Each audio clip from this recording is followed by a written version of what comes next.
Shalom Aleichem. Aujourd'hui, nous allons présenter une vidéo exceptionnelle. Je n'exagère pas mes mots, c'est une explication à l'intérieur des noms même de Dieu, en l'occurrence le nom de Elohim, le nom qui représente la Gvura, de la vie de Rabbi Akiva, de celle de Rabbi Shimon, et par là même on va comprendre comment Rabbi Shimon a réparé le din, comme il le dit lui-même, et comment il a pu même réparer quelque part Rabbi Akiva et ses élèves, les 24 000 élèves qui sont morts. Alors pour ce faire, nous allons tout d'abord expliquer ce qu'est le nom Elohim. Le nom Elohim, c'est le nom de la Gvura, le nom de la sévérité dans le monde. Tout ce qui passe par quelque chose de difficile pour l'homme, toute épreuve quelle qu'elle soit, d'ailleurs c'est marqué plusieurs fois dans la Torah, parce que le nom de Elohim est employé, Dieu dit, eh bien c'est le din qui va être utilisé dans le monde. C'est le nom qui correspond à cette situation-là. Or, Rabbi Shimon Bar Yochai dit la chose suivante. Il dit, je suis capable de réparer tous les dinim, toutes les choses difficiles depuis le jour où j'ai été créé jusqu'à cet instant même. Alors si Rabbi Shimon le dit, ce n'est pas ce qu'on appelle en hébreu une gouzma, ce n'est pas une exagération, il n'y a rien ici ce n'est pas une vantardise, on va dire comme ça, c'est quelque chose de vrai, d'absolument vrai. Rabbi Shimon ne peut dire que des choses totalement existantes, totalement évidentes et vraies au plus haut point. Mais il va plus loin, il dit, mais si on ajoute à mon mérite, à mon travail, celui de mon fils Rabbi Eliezer, eh bien on peut réparer le monde depuis la création du monde jusqu'à maintenant. Et il rajoute encore autre chose, et il dit, si nous rajoutons à nos deux mérites, celle de mon fils Rabbi Eliezer et du mien, le mérite de Yotam ben Uziyahu, eh bien nous pouvons racheter le monde du din, de la sévérité, de la Gvura, depuis sa création jusqu'à la venue du Mashiach. C'est-à-dire c'est toute l'histoire de l'humanité. Alors, d'abord, premier point, qui est Yotam ben Uziyahu? Eh bien, Yotam, une petite parenthèse d'histoire, Yotam ben Uziyahu est ce qu'on appelle un Melech Yehuda, est un roi de la royauté de Yehuda. Vous savez qu'il y a eu ce qu'on appelle le schisme pendant une période assez longue dans le peuple juif. Il y avait les rois d'Israël et les rois de Yehuda. Or, dans les rois de Yehuda, eh bien, Uziyahu est un roi qui va faire la Avodah Zara. Son fils Yotam va avoir pour lui un respect qu'on peut difficilement imaginer, à un point incroyable. Pourquoi? Uziyahu va voir dans un de ses voyages à Damesek, donc à Damas, un Misbéach, il va le trouver à son goût, il va l'amener en Israël, en tout cas il va demander sa fabrication en Israël, dans le Beth Amikdash. Or, on sait très bien que le Beth Amikdash contient des kélim qui sont tous absolument liés à la fabrication que Betzalel a conçue au départ dans le Mishkan, et puis ensuite les prophètes et les chachamim de l'époque l'ont construit par rapport à ce qu'on appelle un dévoilement de Dieu, un roi HaKodesh, de la façon exacte dont Dieu voulait qu'il soit construit. Or, amener bien entendu un Mishkan qui est différent, qui n'est pas celui que Dieu a demandé, qui plus est de la Avodah Zara à l'intérieur du Mikdash, c'est ce qu'on peut appeler une chutzpah. C'est d'une flagornerie incroyable, c'est terriblement outrancier par rapport à Kadosh Baruch Hu. Maintenant, au-delà de ça, il va demander à rentrer dans le Mikdash pour faire lui-même un sacrifice dans ce Misbéach. Or, il n'est pas Kohen, il est la tribu d'Yehuda. Il va entrer dans le Mikdash, et là, Dieu va lui envoyer ce qu'on appelle une tsarat, une plaie, donc on appelle la lèpre en français, mais bon, c'est encore quelque chose d'autre que la lèpre qu'on connaît, qui est connue dans le mot qu'on développe par rapport à la lèpre, mais c'est quelque chose qui y ressemble. Et dans ce cas-là, étant lépreux, étant Metzora, il lui est interdit de rester dans le Mikdash. Il est expulsé, on va dire, du Beth Amikdash, et il a l'interdiction de régner. Malgré tout, son fils, qui est normalement nommé roi, va refuser la couronne, va laisser la couronne à son père, va être le juge d'Israël, sans prendre la royauté, et tout jugement qu'il rendra pendant 25 ans, il le rendra au nom de son père. C'est-à-dire qu'il laissera son père roi, il laissera la couronne, alors qu'il est Metzora, alors qu'il a fait la Avodah Zara, alors qu'il est lépreux. Son fils va le laisser à sa place et va faire ce qu'on appelle un vitour, il va laisser pour lui tout le kavod, il va laisser pour lui la royauté, il va lui laisser la couronne, il va lui laisser le titre, et même lorsqu'il jugera, parce qu'il est amené à juger à sa place, eh bien il jugera au nom de son père. Rachi témoigne dans un des versets du livre Yamim, ramène tous les rois les uns après les autres en parlant de David Améler, de Shlomo, etc. Il va citer chacun d'eux, il va citer ses fautes, et lorsqu'il arrive à Yotam, il dit, eh bien lui est tzaddik, lui n'a jamais fauté, et lui est parfait. Et au-delà, bien entendu, de ce qu'on a expliqué ici, non seulement il est tzaddik, mais il va respecter son père d'une façon incroyable, qui est au-delà même de ce qu'on aurait pu exiger de lui, et il va laisser la couronne à son père. Alors, ce que nous dit Rajbi ici est énorme. C'est-à-dire que si on regarde bien, il nous dit que lui, en tant que tzaddik, peut réparer le monde du din, du jugement, pendant la période de sa vie, du jour où il est né jusqu'au moment où il s'exprime. Rajoute son fils, qui a priori donc, est moins connu, moins grand que lui, si on peut dire comme ça. Mais lui, son fils peut racheter toutes les fautes, tous les dinim depuis la création du monde jusqu'à aujourd'hui, et comme on l'a dit, Yotam, depuis la création du monde jusqu'à la Géoula Shkomashiach. Alors, pour revenir maintenant à nos jugements, à nos dinim, à la Gvura, qui est dans le nom d'Elohim, eh bien, lorsque Rabbi Shimon Bar Yochai dit « je peux racheter le monde du jugement, je peux adoucir les dinim, les Gvurot », eh bien, il y a un clan dans la Kabbalah qui nous dit « En agvurot nimtakot et la beshorshan ». Les Gvurot ne peuvent être adoucis que dans leur source. Alors, qu'est-ce que ça veut dire?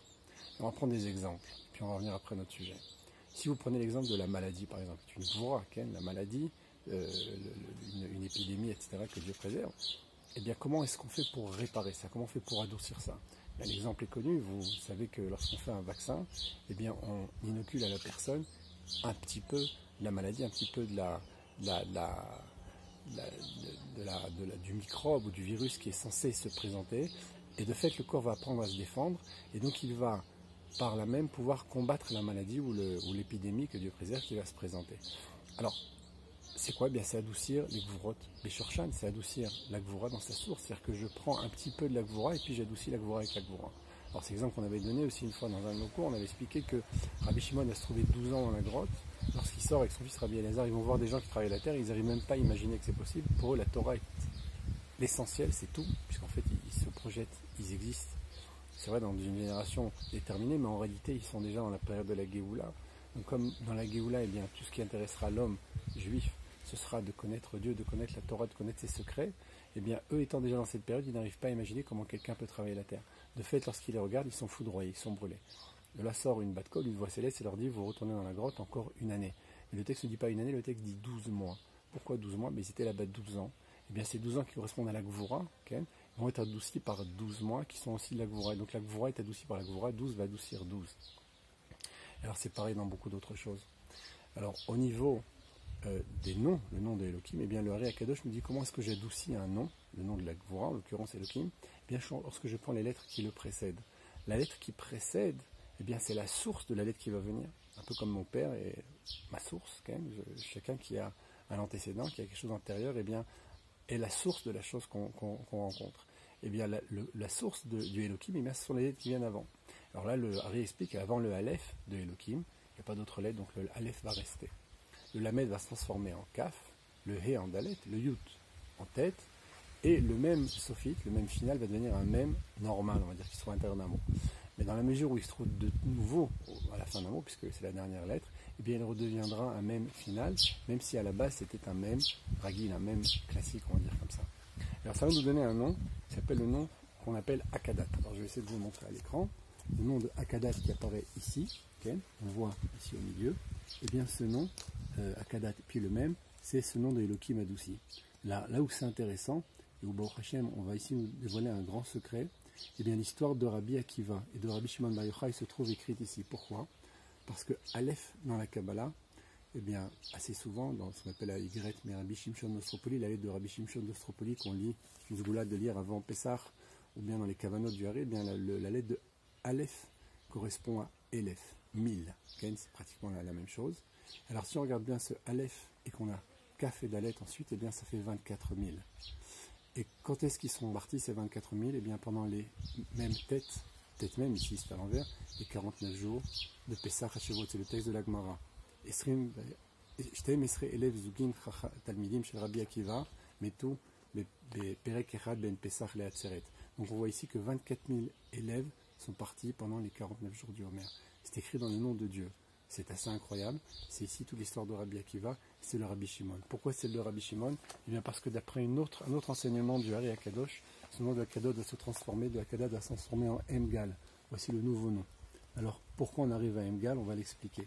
Si on regarde, enfin on a un constat ici entre le nom de Elohim et le nom de Akadat, Akadat puis le même, eh bien on a un Aleph au début dans Elohim et un même à la fin. Dans le nom d'Akadat même, on a aussi un Aleph au début et un même à la fin. Alors il dit, eh bien, ces lettres ne changent pas, alors je les conserve. Donc ça va donner naissance à un nom qui s'appelle le nom M. Et ce nom M, eh bien, c'est lui qui apparaît ici, Aleph et même, qui se trouve et chez Elohim et chez Akadat. Puis les lettres qui sont les lettres du milieu de ce nom de Akadat, qui sont Kaf, Dalet et Tet, comme on a dit c'est 24 000, et ce Tet qui fait 9, et bien 24 et 9 ça fait 33, et bien va naître de là le mot Gal. Bien entendu, Gal, c'est la valeur numérique de 33, c'est le lac Baomer. C'est-à-dire que Rabbi Shimon Bar Yochai va adoucir les gvorot qu'il y a dans toute son existence, y compris celle de Rabbi Akiva, qui va vivre une gvora assez terrible, puisque lui-même va mourir en tant que parmi les 10 Harugei Malchut, les 10 qui ont été tués par la royauté romaine de façon atroce, et ces 24 000 élèves qui sont morts parce qu'ils ne donnaient pas de kavod l'un à l'autre. Donc on voit ici quelque chose d'incroyable, on voit ici dans ce nom de Dieu un dévoilement extraordinaire, on voit ici toute l'histoire de Rabbi Akiva et de Rabbi Shimon. Ça va encore plus loin, si on prend la valeur numérique de ce nom de Akadat, ou du nom qu'on appelle Emgal, eh bien ils ont une valeur numérique de 74. En hébreu 74 c'est Ad. Alors vous savez tous, dans la majorité des Sidurim, lorsqu'on dit le schéma Israël, eh bien ici, le schéma, la dernière lettre du mot schéma est écrite en grand, donc c'est un Aïn, et la dernière lettre du mot Echad est également écrite en grand, et on obtient ici le nom Ad, ou Ed, qui a une valeur numérique de 74, comme Akadat, comme Emgal.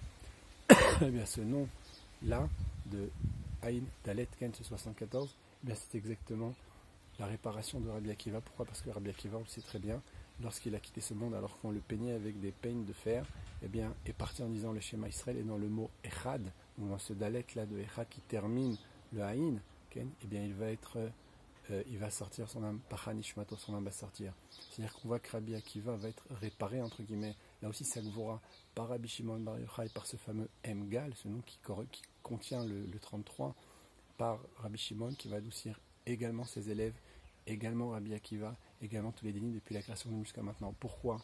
Pour une raison très simple, parce qu'en réalité ces 24 000 qui sont morts ont eu déjà des antécédents.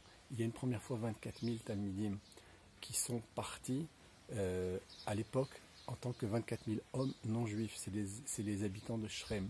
Lorsque Shrem, le fils de Hamor, va violer Dina, il va demander la main de la fille de Yaakov, alors qu'il la tient encore chez lui en otage, elle est captive chez lui, et il va demander à Yaakov, là-dessus, Shimon et Lévi vont prendre les armes, après leur demander de faire la Brit Mila, mais pas une vraie Brit Mila, parce qu'elle a été forcée, et bien après, au troisième jour, lorsqu'ils sont faibles, ils vont rentrer dans le village, Shimon et Lévi vont tuer au fil de l'épée 24 000 hommes. Ces 24 000 hommes qui vont mourir, vont revenir en Gilgoul en réincarnation, les 24 000 membres de la tribu de Shimon, encore une fois, on voit Shimon qui revient une deuxième fois, et cette fois-ci, on l'avait déjà évoqué dans un cours précédent, cette fois-ci, ils vont être des juifs cachés avec une Brit Mila comme il faut, mais il y aura la baznout, il y aura la prostitution, il y aura des bauches, donc ils vont tomber et ils vont mourir avec un gamme, avec une faute au niveau de la Brit.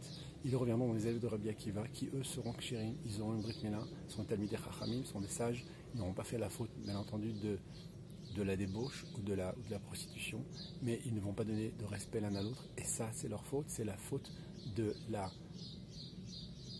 du Brit, on va dire, Elion, la bouche est appelée aussi Brit. Okay. Alors ici, il y a une faute encore plus grave, on va dire, si on peut dire comme ça. Et ça, c'est Rabbi Shimon qui va réparer. Donc on voit ici quelque chose d'énorme. Encore un dernier point pour expliquer ce qu'on a évoqué tout à l'heure dans cette Gemara, dans ce Midrash, dans cette Gemara de Souka, qui dit que Rabbi Shimon, avec son fils Rabbi Eliezer et avec Yotam, va pouvoir réparer absolument tout. Et bien sûr, on regarde bien le nom, la première lettre de Eliezer et ce Aleph. Donc lui, il dit depuis la création du monde, donc quelque chose d'originel. Et la dernière lettre de Yotam est une même finale. Donc on voit ici Eliezer, première lettre, Yotam, dernière lettre. Et là on voit juste après Gal, ce fameux lac Baomer sur Rabbi Shimon. Là c'est exactement la même chose dans le nom qu'on a évoqué tout à l'heure. Là encore on a le Aleph de Eliezer et le même de Yotam.